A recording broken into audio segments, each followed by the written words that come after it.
One day one episode series में आप सभी का स्वागत है। आज हम 2026 में आई series teach you a lesson को लेकर आए हैं।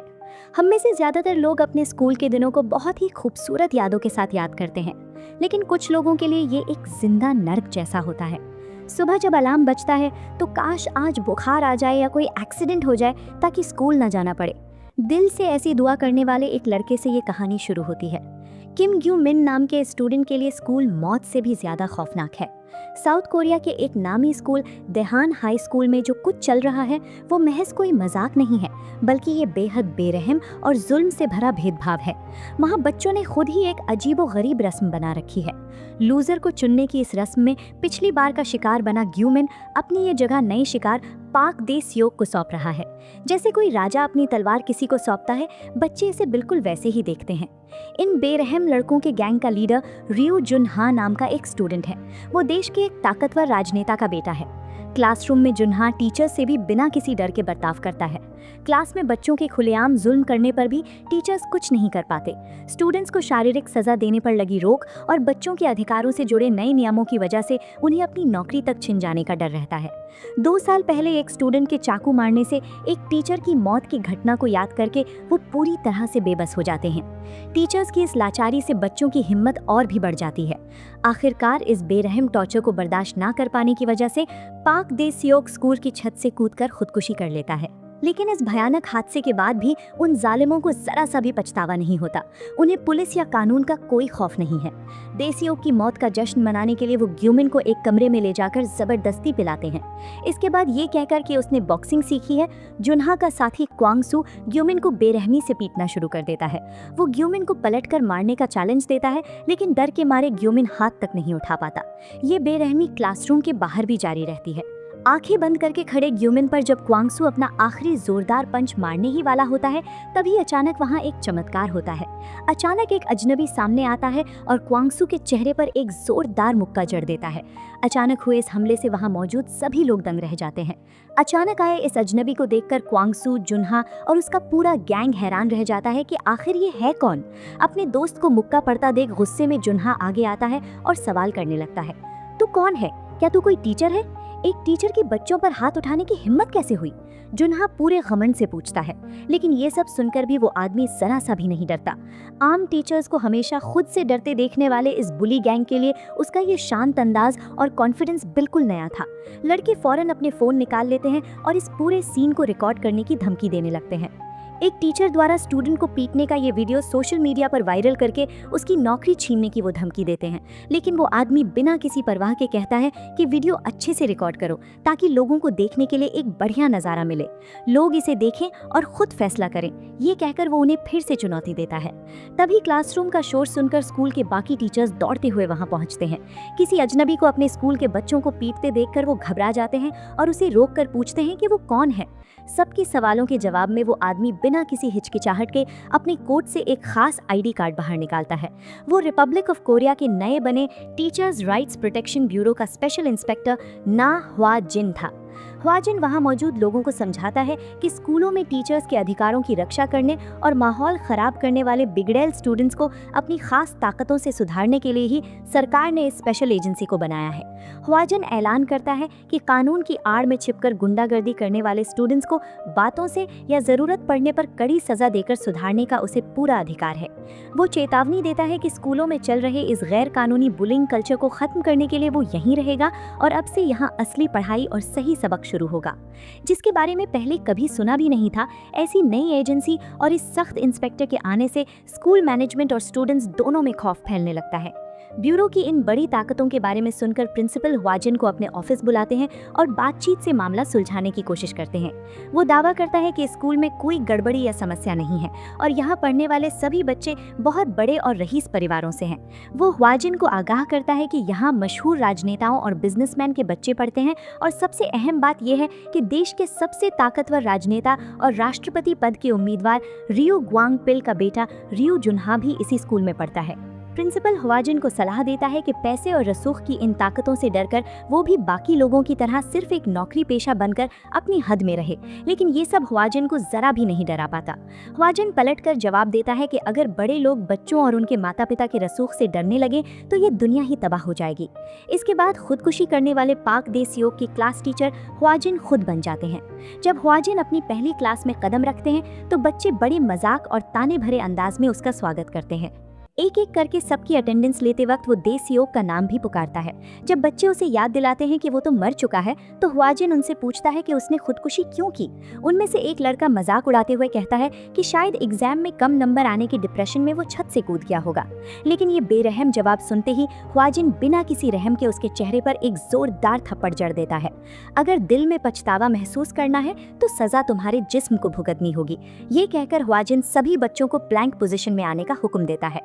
ब्यूरो को हमारे ग्रेड तय करने का कोई हक नहीं है कहकर जुन्हा इसका विरोध करने की कोशिश करता है, लेकिन हवाजिन के सख्त अल्फाज और कड़े तेवर के आगे आखिरकार जुन्हा समेत सभी को प्लैंक पोजीशन में झुकना पड़ता है। हवाजिन साफ कर देता है कि खौफ तजर्बे से पैदा होता है और आने वाले दिनों में वे यहाँ जिस जिंदगी का सामना करेंगे वो बिल्कुल अलग होगी। अगला बड़ा वाकया स्कूल के लंच टाइम में होता है। जब बच्चे लंबी लाइन में इंतजार कर रहे होते हैं तो हमेशा की तरह जुन्हा और उसका गैंग पूरे घमंड के साथ सबसे आगे आकर खड़े हो जाते हैं। लेकिन वहाँ उनका रास्ता रोककर हवाजिन खड़ा था। अपनी धौंस जमाकर दूसरों का हक छीनने की कोशिश करने वाले जुन्हा से हवाजिन बिना किसी हिचकिचाहट के लाइन के सबसे पीछे जाने को कहता है। लेकिन जुन्हा कहता है कि उन्हें यहाँ किसी का डर नहीं है और दूसरों को उनके आगे खड़े होने से कोई दिक्कत नहीं है, और ऐसा कहकर वो अपनी प्लेट का सारा खाना डस्टबिन में फेंक देता है। खाने की बर्बादी बिल्कुल बर्दाश्त न करने वाला हवाजिन फौरन जुन्हा को एक जोरदार लात मारकर जमीन पर गिरा देता है। इसके बाद बिना किसी परवाह के उसकी महंगी यूनिफॉर्म से धूल साफ करने के बहाने हवाजिन उसे सबके सामने और भी ज्यादा जलील करने लगता है। सब्जियों और बचे खुचे खाने को जुन्हा के सर और चेहरे पर मलकर हवाजिन मजाक उड़ाते हुए कहता है कि वो दिखने में बहुत खूबसूरत लग रहा है। वो याद दिलाता है कि उसके दोस्त इसे कैमरे में रिकॉर्ड कर रहे हैं और हुक्म देता है कि इस सारी गंदगी को खुद जुन्हा ही साफ करेगा।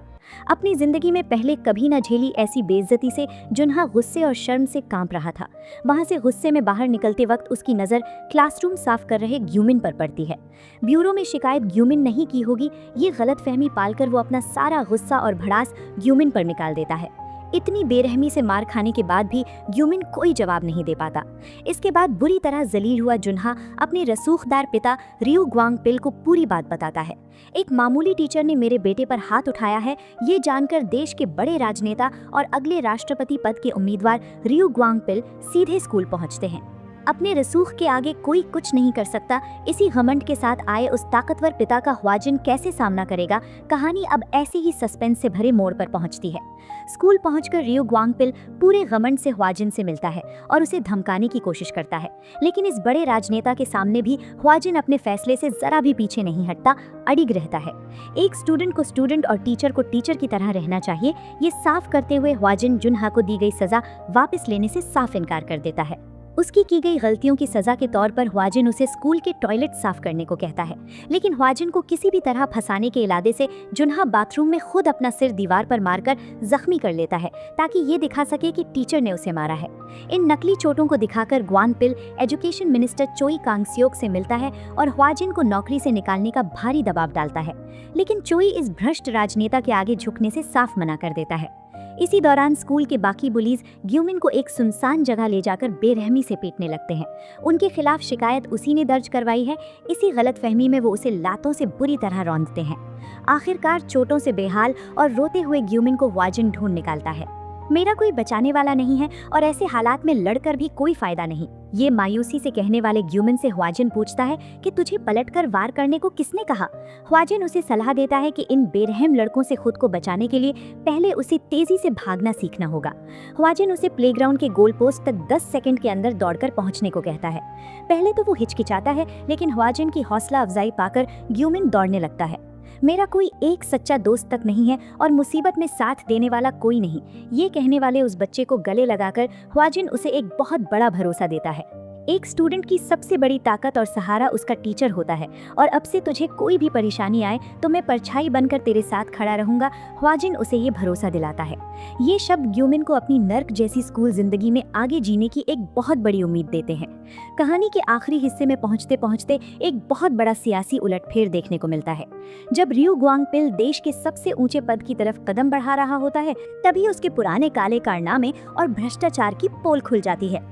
रिश्वतखोरी, यौन शोषण और इलीगल रियल एस्टेट डील से जुड़े खुफिया सबूत मीडिया के जरिए पूरे देश में फैल जाते हैं।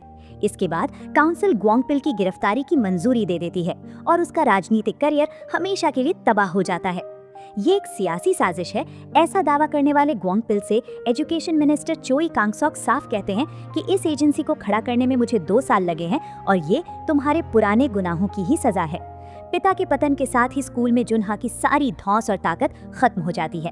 अब तक जो दोस्त उसके डर की वजह से उसके साथ रहते थे, वही अब उसका बेरहमी से मजाक उड़ाने और उसे अलग थलग करने लगते हैं। इस भारी बेइज्जती को बर्दाश्त ना कर पाने की वजह से जुनहा एक पागलपन भरा कदम उठाता है। वो क्लासरूम में पेट्रोल छिड़ककर कुछ बच्चों को अंदर बंद कर देता है और क्लास में आग लगाने की कोशिश करता है।